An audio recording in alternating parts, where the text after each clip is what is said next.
saying to you that if you learn half as much as I've learned in studying this, it will be well worth your time.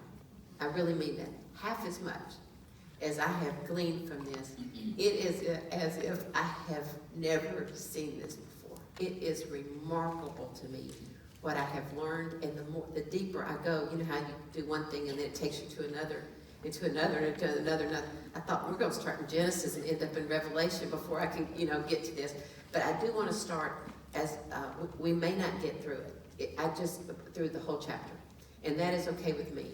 I do want to, but I want us to be sure that we get what the Lord has for us. And then you can, of course, study on your own. I want you, if you'll get out a pen and write at the top of your paper, something that you can do this week. It is very helpful to me. Many of you already know this, but there's something that you can look on your phone and you can just put, you don't have to have an app or anything. You just put it, you put in Bible Project, and then you can put any book of the Bible that you want. And it's about a 7-minute, give or take, synopsis of that book. But it's while the guy is sketching, so you can see, you get a little bit of a picture of what he's saying. And it is very, very, very helpful for overviews of books. You're trying to figure out what is being said. That you don't, like, we're going to look today at Habakkuk. It's like if I said to you, can anybody give me the overview of Habakkuk? Some of you can, but I couldn't. And so it's like I really wanted to know that. Instead of reading that whole chapter, what I did is I went to Bible Project. I put in Bible Project Habakkuk. It comes up. I listened to it, and then I could read it. And then I could understand the concept of what was going on because I had a little bit of something to kind of prompt me of what was happening. So I'm going to give you a tiny overview of that and how it fits. But to look up Habakkuk would be helpful to you, I think, in looking at our scriptures, even the back story, I guess, of what we're going to look at today. I can't go any further without saying I'm really glad you're here and that we get to meet together. Okay, so Habakkuk is this prophet, and he is to this southern kingdom of Israel, and he is upset with the way the people are living. And he is saying, I don't know what to do. I'm in this generation of people, and we are not following after the Lord. And I've prayed and prayed that you would cause our kingdom to flourish, to know you. And it doesn't seem like you're doing anything about that. That's what he says to God. And God says, I am going to do something about it. It just, my timeline is not yours. It's a little of what he's saying. And he says, but I am going to have another nation come, and it's going to be Babylon. They're getting stronger and stronger.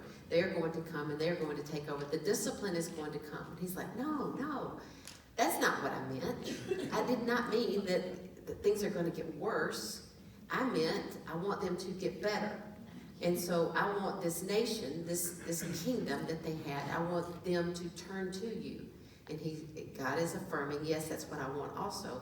And so he's saying, Lord, why would you cause a nation that is more rebellious, that is worse? I mean, we're bad, they're terrible. Why would you cause them to conquer us? It doesn't seem like you're being righteous at all. It seems like you're actually being, giving preferential treatment, letting the victor be the evil one. He said, why would you do this? And so he says, I'm going to stay right here, and I'm going to position myself on this wall, and I'm going to stay right here till you answer me. Just saying to God, come on, I want to hear this answer. You know how we talk about people are watchmen on the wall? That verse is one place we get that. But he's not looking out for the people. He's saying, come on, I'm going to stay right here, Lord, until you answer this question of this injustice. Why is it that we've prayed, we've prophesied, we've done all these things in your name, things haven't changed? You're saying now we're going to be conquered by another people? So if you will, turn to page 761. And in case it is conflicting to you that we're doing this instead of Hebrews 11, it fits just like a hand in a glove. Okay, so start with page 760. On that first column, it says the prophecy of Habakkuk. Habakkuk 1:1, page 760. This is the message that the prophet Habakkuk received in a vision. How long, O Lord, must I call for help? But you do not listen. Violence is everywhere. I cry, but you don't come to save. Must I forever see these evil deeds? Why must I watch all this misery? Wherever I look, I see destruction and violence. I'm surrounded by people who love to argue and fight. The law has become paralyzed, and there's no justice in the courts. The wicked far outnumber the righteous, so that justice has become perverted.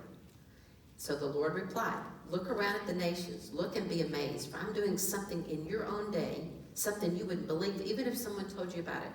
I am raising up the Babylonians. Don't you know, he's like, no. I'm raising up the Babylonians, a cruel and violent people. They will march across the world and conquer other lands. They are notorious for their cruelty and do whatever they like. So God is saying he's not saying, oh, they're not so bad. He's saying they are cruel. They're known for their cruelty. Their horses are swifter than cheetahs and fiercer than wolves at dusk. Their charioteers, the people who do the chariots, I don't know how to say that word, charge from far away. Like eagles, they swoop down to devour their prey. On they come. I mean, this is terrifying, right? I mean, this is not a comforting word from the Lord. But he's telling them, I'm going to do something that if you just wouldn't even believe it. It keeps on going. So go down to verse 21. And then he comes back with his second complaint. Now this is Habakkuk, he's heard that, and so this is complaint number 2. O Lord my God, my Holy One, you who are eternal, surely you do not plan to wipe us out. O Lord our rock, you have sent these Babylonians to correct us, to punish us for our many sins, but you are pure and you cannot stand the sight of evil. Will you wink at their treachery? Should you be silent while the wicked swallow up people more righteous than they? He's saying, we are more righteous. What kind of God is it that you would use a treacherous people, not as righteous, to swallow up the good? It seems like the evil, you're saying it's your will that evil will prevail. And so obviously he has a problem with this. And I think it sometimes echoes some of the thoughts that we have. It's like, Lord, it looks like we're praying for a nation. If my people will humble themselves and pray. And yet it's like the nation just, it seems like there is injustice. And so you see sometimes that the wicked win over the other. It comes down to a small level too of our individual lives. It looks like the good guys aren't the ones that are being exalted. And so we come into this thinking of, Lord, why is it like this? It looks like there's injustice.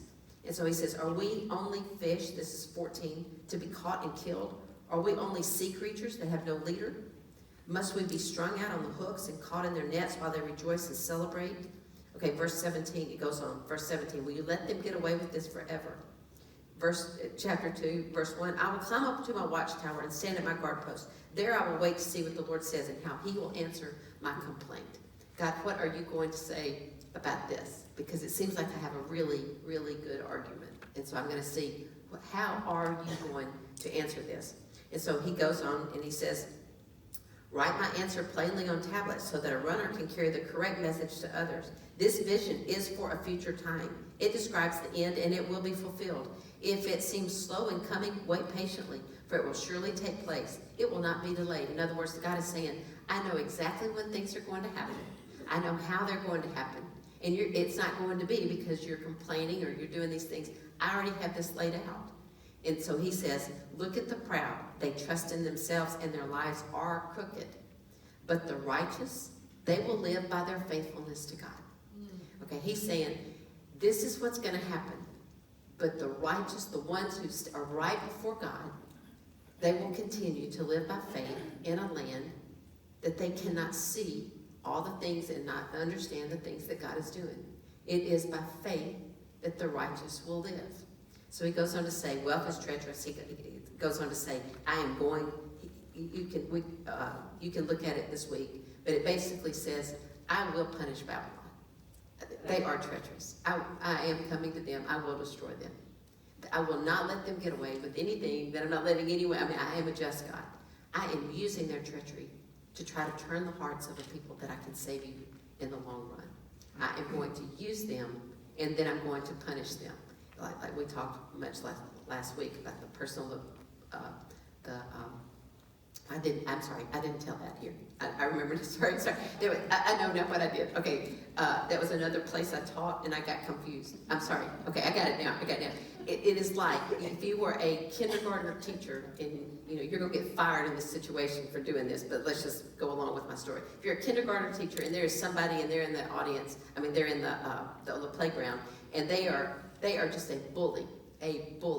And there's a person in your class, and they continually go over and they mock this person. They're like, yeah, whatever, trying to get them to come over there. It's like you've told the child over and over, you are going to get really hurt. You cannot do this in life. You need to turn, and okay, that goes on and on. And so finally, one day, you're just like, what's going to have to happen is I'm going to have to not intervene. I'm just going to go. I'm going to let him go, and this guy's going to beat him up. And then I'm going to be there in order that it's not like unto death, and I'm going to then pull him back, because that's the only way he's going to learn this. And so in doing so, like I said, you can't do that as a kindergartner teacher and keep your job. I realize that. But in my story, you do. You get to. And so they indeed say, you went just the right amount, but the kid goes out there, taunts the person, he starts beating him up, and he comes in, he's got a bloody lip, and a black eye. And you said, what happened? He said, well, I don't know. This, and so you're able to walk through that. Okay, then do you punish the big boy? Yes, you punish the big boy, because he should have never been fighting like that. It's not, but you allowed this person, the person that you're caring for, you allowed them to be hurt so it wouldn't be final destruction later on, that they learn that lesson when it's smaller rather than destruction of their whole life. Now that's the concept. I know that's not perfect in the illustration, but that's the concept, that God is saying, I'm taking Babylon, I'm going to take my people, I'm going to take them into another land, that they will then say, oh, wait a minute, we were not living for the Lord. We were not living by faith. We were living for ourselves. And so God has disciplined us, and he is going to bring us back, that we no longer want to follow that idolatry, that we want to love the Lord with all our hearts. Because when you get away from it, the absence makes the heart grow fonder. You start thinking, oh, what we had. And that's what they do in Babylon. They're like, we had the temple, we had the presence of God. We had, how can you sing a song in a land like this? And he's saying, you do this by faith. Okay, so when we come to Hebrews, come over with me, if you will. Turn to Hebrews, and that's going to be page 1246.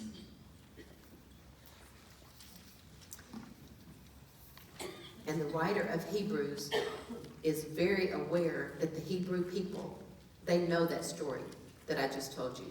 Not the one about the playground, right? They know Habakkuk. They are well versed, and so he's speaking to the Hebrews, and he is going to bring this story into just a line of this, but I think it is really important for us. So we're going to start today. We're going to start with Hebrews 10, and we're going to start with verse 37. Because God is going to do what he's going to do. And the writer of Hebrews is saying that Christ has become this high priest. He has done everything for us. He has sprinkled his own blood on a sacrifice for us on the mercy seat, that we could come before him. He has invited us into his presence. He is saying it is not going, that you will be received with great fondness if you will come to him. If you will accept the sacrifice, if we will humble ourselves and come to him, that is his will for us. He's given this Jesus Christ, his son, is the one who he loves so much that he gave for us. And so he says, verse 37, for in just a little while, the coming one will come and not delay. He's encouraging them. This one who has gone before you, he is coming back for you. So he's trying to tell them, hold on to this enduring perseverance. Just hold on when things get tough. And so he says to them, the coming one will come and not delay, and my righteous ones will live by faith. He's quoting Habakkuk. In a little while, I'm going to show you things that you don't know. The coming one is going to come. You will see him. Every eye will see him. That you are going to see the one who was pierced for you, who has the scars as a result of you. That one who has gone before you has interceded for you, who cares for you in the night, who has gone away and said, I'm going to send a Holy Spirit with you, that you would not be left as orphans, that it is better that I go away. It's to your advantage. He came to die. He came to give his life, to have a body, to do the will of the Lord so that he could invite us in. And so he says, the righteous will live by faith, but I will take no pleasure in anyone who turns away. That literally means to shrink, to cower, to withdraw. That is not the ones that God has pleasure in. We know it says, without faith it's impossible to please him. So the whole thing is going to be the whole chapter of 11, Hebrews 11, what we call, sometimes people will call this is the Hall of Fame. This is the Faith Hall of Fame in the Bible. It's going to be the Hall of Fame people that had, these are people exemplary who had faith. But it is connected to Habakkuk. And he's saying, when we can't see what's going on, it doesn't seem to make any sense, and we're like, God, where are you in this? That he's saying, this is what will happen. The righteous will live by faith. And so he says, the righteous will live by faith here. And then he goes right into what we call Hebrews 11. Of course, that did not have chapters. And so it was very eye-opening to me this week of how those two are so strongly connected. So if you will, in your minds, take away the chapter heading and these verses of this, and just read it as it is. And that'll also help me if we don't get through it. Okay, that we just ended where we ended. Okay, so here we go. So he says, so start again with 37 of 10, and we're just going to read through, because this is how it was written and spoken. For in just a little while the coming one will come and not delay, and my righteous ones will live by faith. But I will take no pleasure in anyone who turns away. But we are not like those who turn away from God to their own destruction. We are the faithful ones whose souls will be saved. Faith shows the reality of what we really hope for. It is the evidence of things we cannot see. Through their faith, the people in days of old earned a good reputation. Okay, so faith is something. It is a substance. Faith is something that is created that we can't see it, but it is the evidence of something that is not seen, but it is real. And the word hoped for, in the way we talk, it means, oh, I hope this happens. I hope it doesn't rain, but we have no assurance of that. But in the scriptures, when it speaks of the blessed hope, it is right there with faith. It is an assured thing. It is an assurity that we're hoping for because we've not yet seen it. Faith is the same. Once we see something, we no longer have to have faith that it is there. We see it. So this whole chapter, pay attention to the words of seen and unseen, because faith is the substance of things not seen. Faith is there's a song I put in here. It's about a guy named Michael Card. He is a theologian who writes music. Leslie, do you know him? You do know him? We need to get him here someday. He teaches Sunday school. He lives in Franklin. I looked him up to see how far he lived. But it's a remarkable combination to have a theologian who's also a songwriter. And so he wrote a song of, this is what faith must be. So I put that in there for in your notes that you can look that up this week. But it's a fascinating thought, because it says, it talks about to hold a hand that we cannot see. That to have faith to see the unseen. It is a substance that we have within us that is granted to us, of course. Faith shows the reality of what we hope for. It is the evidence of things we cannot see. It means we can't see yet. Through their faith, the people in the old earned a good reputation. By faith, this is how the faith works for us, that we understand that the entire universe was formed at God's command. So what did he have? What did he see when he created the world? He saw what he was going to create. He created it out of nothing. He just created it. So he created the world out of that which is unseen, and now we see those things. So we learn now that he created it out of something that was not seen, and by faith we believe that he did that. But it's looking at everything and thinking, what other explanation can we find that is substantial to hold us?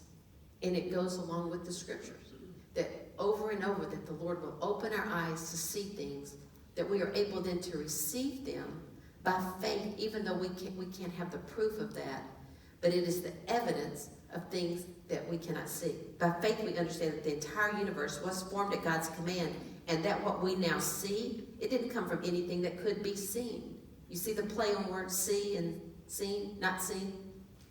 The not seen is where we need faith.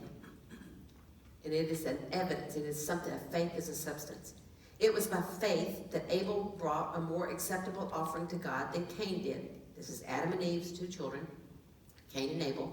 One brought one offering, one brought another offering. And it says it was by faith that he brought a more acceptable offering to God than Cain did. It's an interesting thing because it was as if he knew what would please God. It was by faith that he did that. And so the way we look at it sometimes is just that they showed up and one did right, the other one didn't, and the other one got mad. But there was more at play there. God could see their hearts. And by faith he brought this. It's interesting also to the other brother, he said, why are you so upset? Just go change your offering. He's saying, you're not destroyed because of this. Go change your offering to where it is pleasing to me. Satan is crouching at your door, but you must take care of this. He was not willing to do that. He was not willing to, he wanted to say, this is what this is what I'll do for God, because this is what I want to please God. This is what I want God to be like. I want him to accept this sacrifice. I want him to like this offering. And so I'm going to stay with this offering and see if he won't change his mind that this is the offering he wants. And that is not faith. Faith is to say that we want to please you, and it is possible for us to please you. That's a big word. You can please God by the faith you have. I don't think there's anybody in here that's saying, I'm pretty exemplary with faith. I got this thing. There's no one like that. We're all challenged. Do I have enough faith? Someone said to me within the last 2 weeks, Debbie, I think I've just ended up being comfortable with little faith. And it's like, I didn't say anything because I didn't know I didn't have anything to say at the moment. I'm going to go back to that conversation. But it's so sweet to me because she is aware that her faith is little. But the ticket is God wants us to have great faith. There are people that would say, this is the amount of faith I have, Lord, increase my faith. That we come to him with the faith, but we realize it is God who is the author of faith. He is the author and perfecter of faith. So we're on a faith journey. So for more faith, we pray, Lord, will you give me more faith? But that we would not just have faith in what we want it to be that pleases God, but that truly in what pleases him. And that's what he's saying. By faith, Abel brought a more acceptable offering to God than Cain did. Abel's offering gave evidence that he was a righteous man, and God showed his approval of his gifts. But who is the one who died? It was the good guy again. You see this? The good guy won. The bad guy won. The bad guy killed his brother. And so he's saying, so is that just? So what are we to do? We're to live by faith. And he says, although Abel is long dead, he still speaks to us by his example of faith. He didn't lose. He just didn't live on earth longer. He finished the course, and God was pleased with him to the point that we're talking about him today. His faith is encouraging us that we want to follow after the things that God has put before us, and we live by faith. We do what is right, even when it doesn't look like at the end that is profitable. We are not getting what we surely desired, but it is the place of faith. That's the faith. It was by faith that Enoch was taken up to heaven without dying. He was one that was just on earth, and then he was just gone. God just took him. He did not die. Very, very, very unusual. To the point that we know when you say Enoch, it's like, yeah, that's that guy that didn't die. Don't you know people talked about him for the rest of their life? He didn't die. I think I saw him down at the market, It's like Elvis. Okay, it was by faith that Enoch was taken up to heaven without dying. He disappeared because God took him. But before he was taken up, he was known as a person who pleased God. He's referencing faith. He was a person of faith. He had faith, and for whatever that situation was, God took him. And it is impossible to please God without faith. Do you see how he's saying he took him because he pleased him? How did he please him? He had faith. Anyone who wants to come to him, anyone, that's any of us, wants to come to God, must believe that God exists and that he rewards those who sincerely seek him. The question that where we get off sometimes is we seek him for what he will do for us. That we seek him, Lord, I need you now. Boy, we really got to come through for me. And then when things are going better, or when we're tempted with something else, it's like, I need you to not leave me, but I don't want you to lead me. And we want to be a people. We want to be daughters and sons of the living God, to where we say, my eyes are on you. I want you to lead. I want you to be the one that we live for. I want us to be people, me included, that we say, in you, Lord, we live and we move and we have our being. Our eyes are on you. What is it that you want today? I want to please you by faith. And the worst thing that, well, maybe not the worst thing, but one thing that we don't, like if we came into a day of extreme persecution, is to die is gain. God has said, I've got this net under you, that when this is over, there is better life. And the suffering is not without purpose. It is with great purpose. And so we need to just say, Lord, our lives are in your hands, and that's where we find our faith. That we, not in the end result of what God is going to do. Habakkuk came to him and said, what are you going to do about this? And he's saying, the righteous, this is what you're going to do. The righteous shall live by faith, is what Habakkuk ends up coming to. At the end of Habakkuk, the last verses are great. It says, where's Linda Kelly? I know you want to tell us how does Habakkuk end? We've talked about this so much that I know she knows it. I will never call on any of you. Will you just tell me in your own words. What does he say, kind of?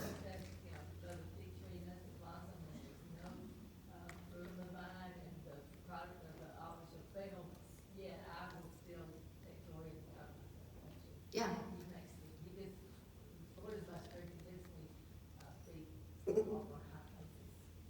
I told you she knew it. He's saying, you know what? If the fig tree doesn't bear fruit, if these things don't happen, if everything I've hoped for, it didn't go well, you know what? You're God. He came to that point of, it's not about, so many times we have the faith in the fig blossom because we've prayed for the fig tree.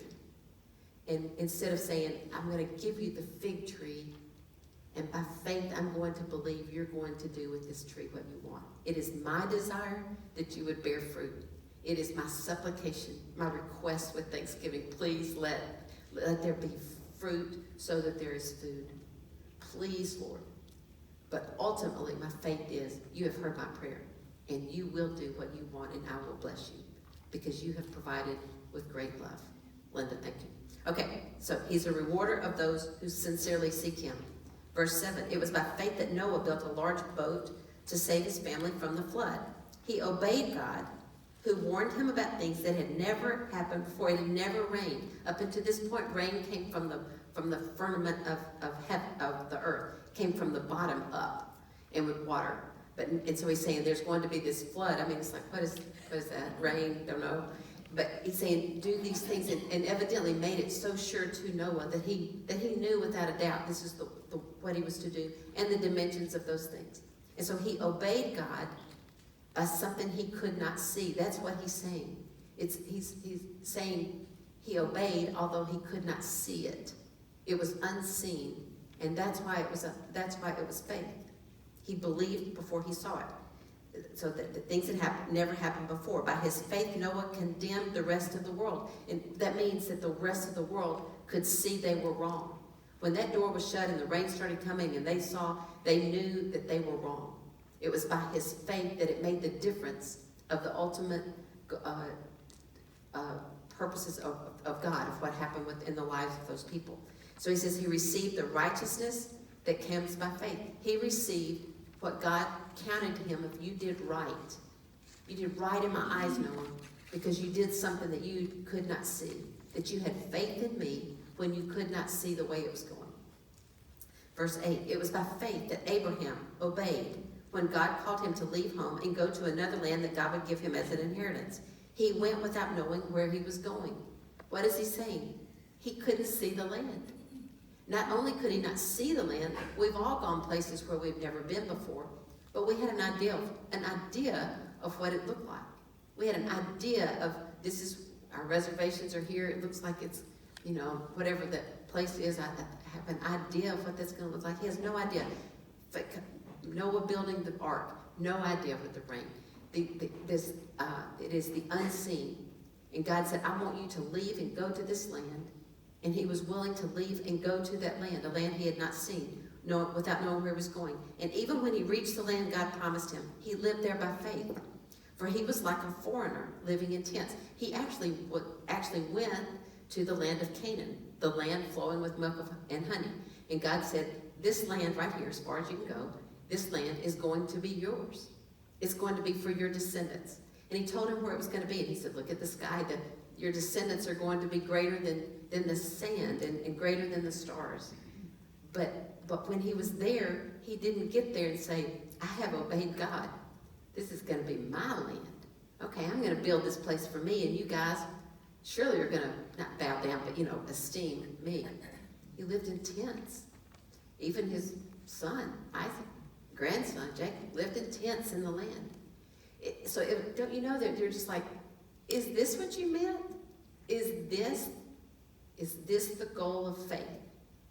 But it was because God was doing something that they could not see, that ended up being so grand, so great, a dramatic, fabulous story that we still are saying, Lord, your faithfulness, your faithfulness. So he comes to them and he says, right here, he says that they lived in tents. They were like foreigners, even though the land God was giving them. And so did Isaac, meaning that so did Isaac live in a tent, and Jacob, who inherited the same promise. Remember, it was through your descendants. And it was Abraham, Isaac, Jacob. They know this. They know the promises. They know what God has said. Abraham was confidently looking. You see, looking how? He's looking by faith. He's not looking around because there's nothing to see yet. He is looking, the unseen. Abraham is confidently looking forward to a city with eternal foundations, a city designed and built by God. Lord, I'm looking for you. I'm looking for what you're doing, and I am believing that there is something greater than any promise you could ever give me on the face of this earth. I am confident that this is going to be, and I'm confident I am banking my life on it. I am going for it. I'm confident that I'm looking for a city with eternal foundations, one that will never go away, one that even though this one hadn't been built, it's like, oh no, I've got my city. I've got my city, eternal foundations, a city designed and built by God. It was by faith that even Sarah was able to have a child, though she was barren and was too old. She believed that God would keep his promise. And so a whole nation came from this one man, Abraham, who was as good as dead. A nation with so many people like that, like the stars in the sky and the sand on the seashore, there is no way to count them. You know that the reason Sarah was so stunned is because of what she could see. That's what she comments. Okay, you think I'm going to have a baby in this old man? I mean, it's just like, do you see this situation? I mean, that's what she's saying. Lord, do you not see that this is not probable? And he is saying to her that he's saying to us through her, but they have faith because God had said it. It was improbable for them, but because God had said it. And so we have to come back. We're going to stop for just a second because I don't know how far we're going to go, so I want to make some of these points as I go. But we have to say in our lives, as in today, that the improbable is that we are going to be people that God looks at and says, I'm so proud of you for living by faith. And we're going to be like, I don't think that's right. That we can say, I think you got the wrong person. I am not of the caliber to be esteemed, that God would be pleased with our faith. because so much of what we do is determined by what we see. And I'm not discounting to make wise choices by what you see, but that we would live with this confidence of the one we have not seen yet but speaking of Jesus, the coming one. We've not seen him face to face, but that we would live lives knowing that even though it is impossible, because of God, he can make us to be pleasing to him. That we can live with an assurance of, this is, my family would have said, this is a dogged thing. This is a hard thing to believe. That God could be pleased with us. He could be really happy when we come into his presence. Because you go back to these people, and you can continue this on. But you look at these people, and we could talk about what they didn't do right. Right? As the list goes, it becomes more obvious. I mean, these are not perfect people. They just had faith. And in the whole book, I mean the whole chapter, there's not one mention of one sin. Not one mention of, well, they did lie, they did sleep around, they did drink, they did kill people, they did, I mean, it's like all these things. Not a word. It's all, they had faith. They had faith. And so it is not that God is looking for these perfect people. The context is he has made us perfect because he's sprinkled us with his own blood. He has invited us in, made a way that we could stand before God. And he's saying, to please me, I want you to believe me. I want you to believe that I exist and that I do reward those who seek me. The reason we break faith sometimes is because we believe God has said something. I've been here more than once, believe that God said something, and believe that, ordered my life around that. And those things did not happen. I think of two in particular times that I really thought there was, this is what going to be. And those things didn't happen. And at the end, it really put you back on it really put me back on my heels. It's just like, I don't know about this. I don't know about this. This is, now if I can't understand you, if I don't know what you're saying, then it's really hard for me to have faith, right? But we need to make sure that we start with saying, God, where we are inadequate, where we believe one thing, what we know is our faith, our ultimate faith is that your will be done. Your kingdom will come. That's what we want. We want to live by faith in the things that God has said in his word. And then the things that God says outside of his word, that we still have faith in those things, but it's not the ultimate of like, this is going to break me if this doesn't happen. Okay, that we would live our lives with faith in the Son of God who gave himself to us. Faith in him. Okay, so this is verse 13. All these people died. All these people we just talked about, they died, still believing what God had promised them. They did not receive what was promised. That's what Habakkuk's saying, is this is not right. We've prayed and prayed. This didn't happen. Now you're saying that it's going to get worse. That's what he's saying. He said they did not receive what was promised, but they saw it off from a distance, and they welcomed it. They never saw some of these promises. Abraham never lived in the land except in those tents. Abraham didn't see the nations. He didn't see them multiply like the stars. That they did not see the people under Joshua coming in as a whole nation, a nation that had not yet been born. He did not see them coming in and occupying that space. But he died welcoming that it was going to happen. It didn't happen in his generation, but because of him, God used it to bring forth these things. Don't we want to live that legacy of faith? And it continues after we die. You know people right now that are dead that are still speaking to you in that way, in that legacy of faith, that you see the things that they prayed for that happened after they died, and you know you can just draw a straight line. It's like, yep, that's what they prayed for all that time. And he's saying, I am faithful in that.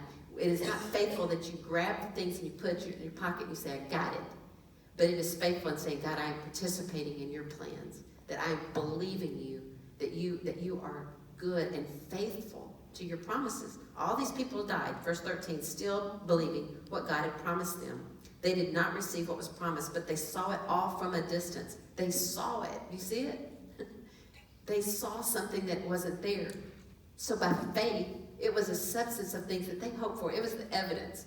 It was what they saw in their minds. It was the evidence of what they could not see yet. And they welcomed it. So be it, Lord. I want to participate in this because you are faithful and this is what you have said. They agreed that it was for. They agreed that they were foreigners. They were nomads here on earth.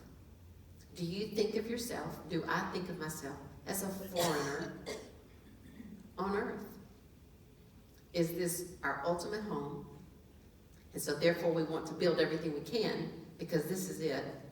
Or do we say, no, you know what? This is not home. I am a foreigner. I am a nomad in that nothing really belongs to me. I've been given things to steward. Your abilities, your time, your money, those things you're given, but they don't, none of those things belong to us. Our very lives, those things that we invest in, we are stewarding what God has given us by faith, believing that it makes a difference of whatever he's doing. They agreed they were foreigners and nomads on the earth. Obviously, people who say such things are looking forward to a country they can call their own. We have a country that is our own. We have a country that is worth dying for, and it is heaven. We have a country that is far above all rule and reign. And so Habakkuk could say, you know what, even if this right here, this kingdom goes away, I see that there is something greater, and I'm living there because I'm just a foreigner and a nomad in this land. I am living for the purposes of God, a higher calling. Verse 15, if they had longed for the country they came from, they could have gone back. Remember they were living in these tents? It's like if they had said, you know, I just hate this. This is not what I want to do at all. They could have gone home. But they didn't want to go home. They wanted to live in the tent as a foreigner and a nomad in a land that they knew was a promise.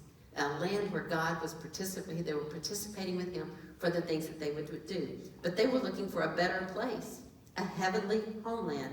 That is why God is not ashamed to be called their God, for he prepared the city for them. Has God prepared a place for you? And are you looking forward to that place with God? If that is the ultimate, if that is the ultimate, then we are at peace. So often I get short-sighted in that, and I can't see those things so far off, and I just see this. And then there's a tendency, because things don't go right here, to then say, God, are you real? Are you fair? Are you just? That's where those questions come in. It's because we're wanting it to be here. It's not by faith. Our faith is that which is unseen. And we say that, Lord, there is something more than what we can see, and we want to participate with that. We want to be about your business to accomplish the things that you have. Verse 17. It was by faith that Abraham offered Isaac as a sacrifice. When God was testing him, Abraham, who had received God's promise, let's stop there just a second. The promise was that through this son, not Ishmael, but this son, through this one that you're about to sacrifice, I'm going to ask you to sacrifice, this is where all the descendants are going to come from. Not just a son, this son. And so then he says, okay, now I need you to sacrifice this son. Now you have the choice of we're going to believe the promises of God over God himself. And we always want to choose what God is saying. We want to lean into who he is and not to be able to, and not try to figure out, well, the only way I can accomplish God's will is to do wrong. God is saying that is not the way it works. It is by faith that you believe that which you cannot see. So he says he was testing Abraham. Abraham had received God's promises. He was ready to sacrifice his only son, Isaac, even though God had told him, Isaac is the son through whom your descendants will be counted. Abraham reasoned. Okay, we get to hear what he was thinking. This is what he's thinking. This is what faith sounds like in somebody's head. Abraham reasoned that if Isaac died, God was able to bring him back to life again. And in a sense, Abraham did receive his son back from the dead. In other words, he was on the altar with, and he did come back. You can go back to Genesis and see that he told the men, they're walking up, he says, y'all wait here, we're going to go up here. And when we come back, that's what he told those men. He didn't know that he wouldn't kill Isaac, but he knew that if he did, God would raise him from the dead. because God had already promised. It's through Isaac that they will be named. You see it? It's by faith that he was able to see that which is unseen, but knowing the promises of God, that he had made that so clear to him. He says it was by faith, verse 20, it was by faith that Isaac promised blessings for the future to his sons Jacob and Esau. If you want to talk about a dysfunctional family, you can just spend that time looking on that this week. Okay, Isaac, Rebecca, Jacob, and Esau. That'll keep you busy for the week, okay, as far as dysfunctional. It's really hard to find anybody in there that's like, that was good. And in fact, you want to say, that's a terrible, you should not have put them in this faith chapter. That's a bad example. I think they would say, we're not going to make that chapter. I really believe, obviously, but there weren't all those things. But there's no mention of that at all. They stood to the end. They stood to the end. There was blessings. What are blessings about at the end of life? It's that you believe that God is still for that next generation. That you believe God is in the midst of his people. That God is faithful to do what God will do. And that you die in faith, believing those things, and saying, I'm looking for something better. I'm going to a better place. And it is by faith that we endure. So he says here that it was by faith Isaac promised blessings for the future to his sons, Jacob and Esau. He's blessing them with the things of God. It was by faith that Jacob, when he was old and dying, he blessed each of Joseph's sons and bowed in worship as he leaned on his staff. I think we will end there, and we'll pick up next time. But verse 21, remember Jacob is who limped. He fought with God, wrestled with God. He took his hip joint out of socket, and it says that he limped. And I just think it's so interesting. I mean, you think of someone old leaning on a staff anyway, but don't you know? I mean, if that is the case, it's like, yeah, my hip is still kind of hurting from that time, but it was because God blessed me indeed, and he did something. It's like, so do you call that good? That God wrestled with you and put your hip out of joint? Is that the God you want to serve? No, that's not who we want to serve. But we do want to serve the God that says, oh, I am going to bless you and all the generations after you. From you will come a kingly line. From you will going to come all these people, these sons. You will bless them. They will each have their purpose in life. It is through you that I have been faithful. And don't you know, they would be like, yes, this is good. This is a good story. Because it's not just what we see. Faith is living by that which we cannot see. And what we cannot see is that there is a God who invites us to him to learn his word, to say, even though the fig tree does not blossom, that I know that you are worthy, and you are worth following, because your faithfulness to us is something we cannot understand. But I just want you to know, when I truly believe, I got this, I think I have it in my head, at least for right now, from this week. So when we show up to the throne of God, I don't think he's saying, yeah, well, let's talk about some of these things that have happened, that have already been confessed. Those things that are so problematic in life. But that he's like, I see your faith. I see your faith. You believe me. And he's saying, welcome, come here. Because hold on to that which you cannot see, because I'm here with you. Okay, that's